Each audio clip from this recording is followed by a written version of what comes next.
अतुलित बलधामं हेमशैलाभदेहं दनुज्वन् कृशानुनं ज्ञानानिनामग्रगण्यं सकलगुणनिधानं वानरामधीशं रघुपति प्रियभक्तं वातजातं नमामि। जय श्री राम। स्वागत है आप सबका।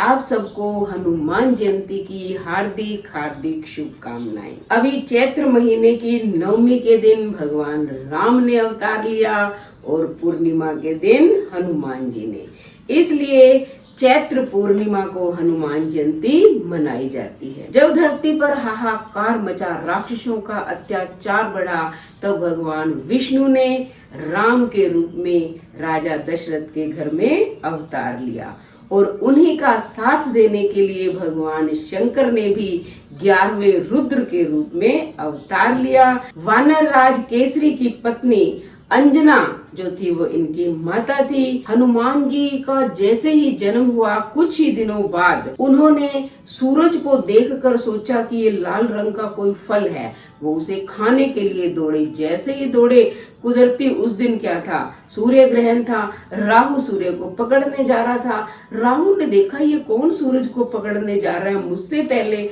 तो वो राहु जो है हनुमान जी की ओर दौड़ा। अब हनुमान जी भी पूरे वेग से उसकी तरफ दौड़े, तो राहु तो भाग गया, इंद्र की शरण में गया, रक्षा की भीख मांगने लगा। अब इंद्र को भी क्रोध आ गया, वो अपने ऐरावत हाथी पर चढ़कर आगे और हनुमान जी की ओर दौड़े। अब हनुमान जी ने सोचा कि ये सफेद रंग का कोई फल है, वो उसे खाने के लिए दौड़े। तब जो इंद्र है उसने अपने वज्र से हनुमान जी पर प्रहार किया, उनकी ठोड़ी पर प्रहार हुआ तो ठोड़ी थोड़ी टेढ़ी हो गई। अब बच्चे ही तो थे, वो मूर्छित हो गए, लेकिन इनका नाम क्या है, हनुमान कहलाया। यानी कि ठोड़ी को हनु भी कहते हैं। हनु पर चोट लगने के कारण ये हनुमान कहलाए। अब ये जब मूर्छित हो गए तब वायुदेव को पता चला, क्योंकि ये पवन पुत्र कहलाते हैं। वायुदेव ने अपनी गति को रोक लिया। अब देवताओं का श्वास लेना भी दूभर हो गया। तब जो है सभी देवताओं ने बालक को अभय होने का वरदान देकर वायुदेव को संतुष्ट किया। अब हनुमान जी में इतना बल आ गया, पूछो ही नहीं। वो अपने वानर स्वभाव के कारण हर चीज को उठा पटक करने लगे। बड़े बड़े वृक्षों को उखाड़ उखाड़ कर फेंक देते थे, ऋषि मुनियों के आश्रमों में तोड़फोड़ करते थे। इससे ऋषि नाराज हो गए और उन्होंने एक दिन हनुमान जी को श्राप दे दिया कि जिस बल के अभिमान से तुम तोड़फोड़ कर रहे हो वो बल ही तुम्हें भूल जाएगा, लेकिन तुम्हारा जन्म राम काज के लिए हुआ है, इसलिए जब तुम्हें कोई दोबारा स्मरण करवाएगा तब तुम में ये बल वापस आ जाएगा। और यही कारण था जब राम वनवास के बाद सीता का हरण हो गया था और सीता सुधि लेने के लिए हनुमान जी गए थे। सामने समुद्र था, उसे लांघना था, कोई भी लांघ नहीं पा रहा था। तब जामवंत जी ने हनुमान जी को उनके बल का स्मरण करवाया।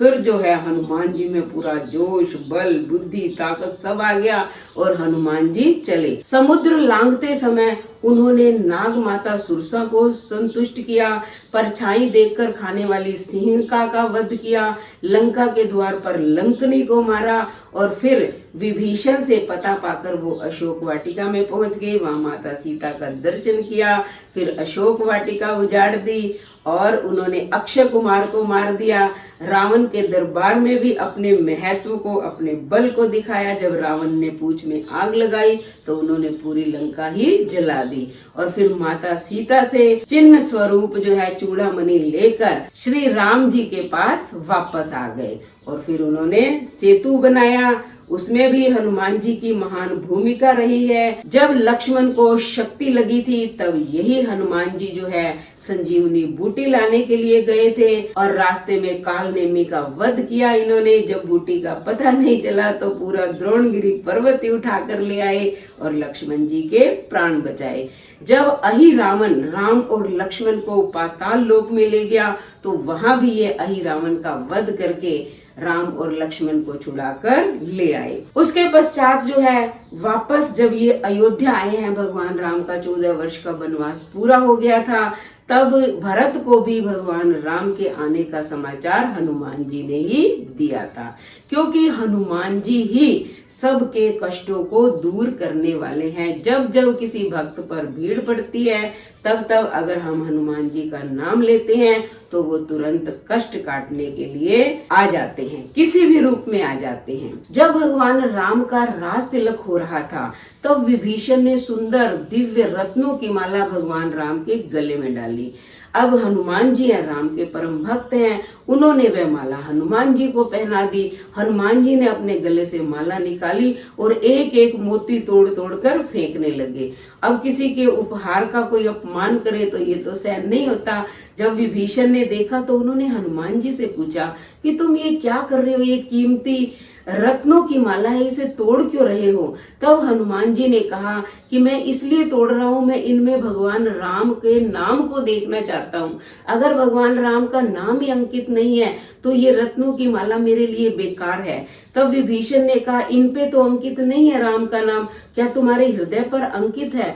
तब हनुमान जी ने अपने तीखे नखों से अपनी छाती को फाड़ कर दिखाया और उसमें राम और सीता की मूर्ति थी। यानी कि सभी दरबार में जितने भी लोग बैठे थे, सभी ने हनुमान जी के हृदय में श्री राम व माता सीता के दर्शन किए, क्योंकि हनुमान जी भगवान राम के अनन्य भक्त हैं। माता सीता ने इन्हें अजर अमर होने का वरदान दिया हुआ है, इसलिए ये आज भी हैं। द्वापर युग में भी अर्जुन के रथ की ध्वजा पर हमें इनके दर्शन होते हैं, क्योंकि ये ध्वजा पर विराज कर अर्जुन की रक्षा करते हैं। द्वापर युग में ही इन्होंने गरुड़, सत्यभामा और सुदर्शन चक्र का अहंकार भी तोड़ा था। आज भी अगर हम सच्चे मन से हनुमान जी का ध्यान करते हैं, हनुमान चालीसे का पाठ करते हैं या सुंदरकांड का पाठ करते हैं, तो हमारे सभी कष्ट जो है उनकी कृपा से तुरंत दूर हो जाते हैं। यह भी सुना जाता है कि हनुमान जी ने भी रामचरित काव्य लिखा था,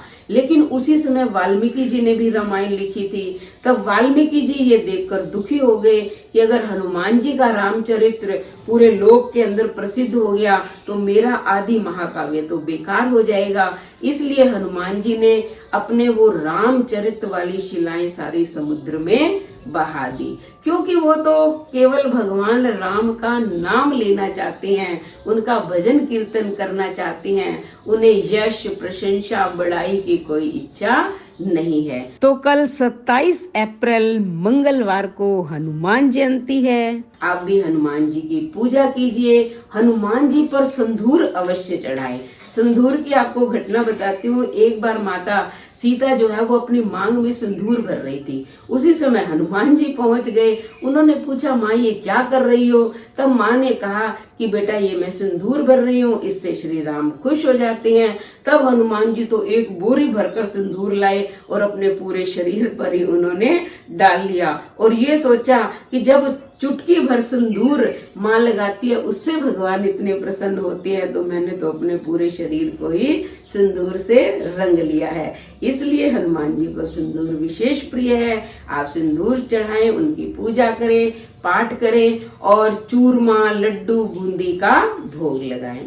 तो ठीक है, आपको फिर से हनुमान जयंती की हार्दिक हार्दिक शुभकामनाएं। जय श्री राम।